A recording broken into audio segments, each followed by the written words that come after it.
ఎండాకాలంలో ఎంతమందికైతే చారులు తినడం అంటే ఇష్టము. మాకైతే పక్కా ఉండాలి చారు ఎండాకాలంలో, లేకపోతే ముద్ద దిగదు. ఎండాకాలంలో పెరుగు తింటే ఎంత మంచిదో అలాగే మనం కర్రీతో పాటు లాస్ట్కి చారు తింటే అంత మంచిది. ఇంకా అందుకని నేనైతే ఆఫ్టర్నూన్కి నేను మిరియాల చారు అయితే చేస్తున్నాను. మా ఆయన అయితే లంచ్కి ఇంటికి వస్తా అని చెప్పినందుకు ఇంకా ఆల్రెడీ దోసకాయ పచ్చడి అయితే చేశాను. ఇంకా చారు కూడా ఉంటే మంచిగా ఉంటుందని చెప్పేసి చారు కూడా చేస్తున్నాను.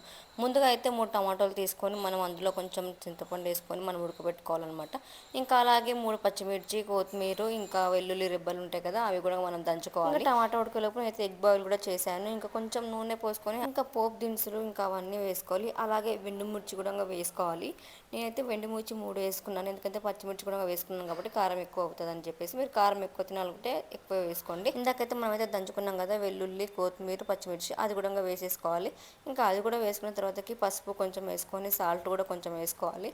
ఇంకా దాని తర్వాతకైతే మనం మిరియాల పొడి ఉంటుంది కదా, అది కూడా మనం ఒక 1 స్పూన్ అంతా వేసుకోవాలి. నేనైతే 1 స్పూన్ అంతా అయితే వేసుకున్నాను. కొంచెం ధనియా పౌడర్ కూడా వేసుకోవాలి. మిరియాల పొడి అనేది అప్పుడే మనం దంచుకొని వేసుకున్నా కూడా బాగుంటుంది, పౌడర్ వేసుకున్నా కూడా బాగుంటుంది.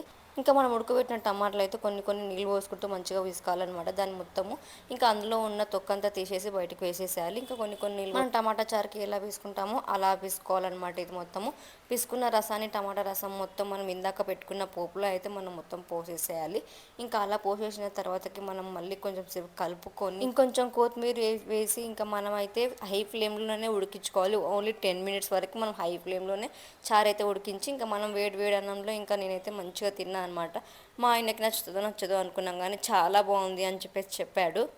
ఎక్కువ అయితే పచ్చి పులుసు చేసుకుంటాము. నేను అందుకే ఈసారి మీరు ఎలా చారు చేశాను. సో చాలా మంచిగా వచ్చింది. ఇప్పటి నుంచి ఇదే చేసుకోవాలని చెప్పేసి ఫిక్స్ అయిపోయాం కూడా. నాకైతే చాలా నచ్చింది. టేస్ట్ మాత్రం చాలా బాగుంది. మీరు కూడా ఈ ఎండాకాలంలో మీరేలా చారు, పచ్చి పులుసు ఇలాంటివి తినండి. అండ్ మన బాడీకి హెల్దీ కూడా. అండ్ లైక్, షేర్ చేయండి అబ్బా.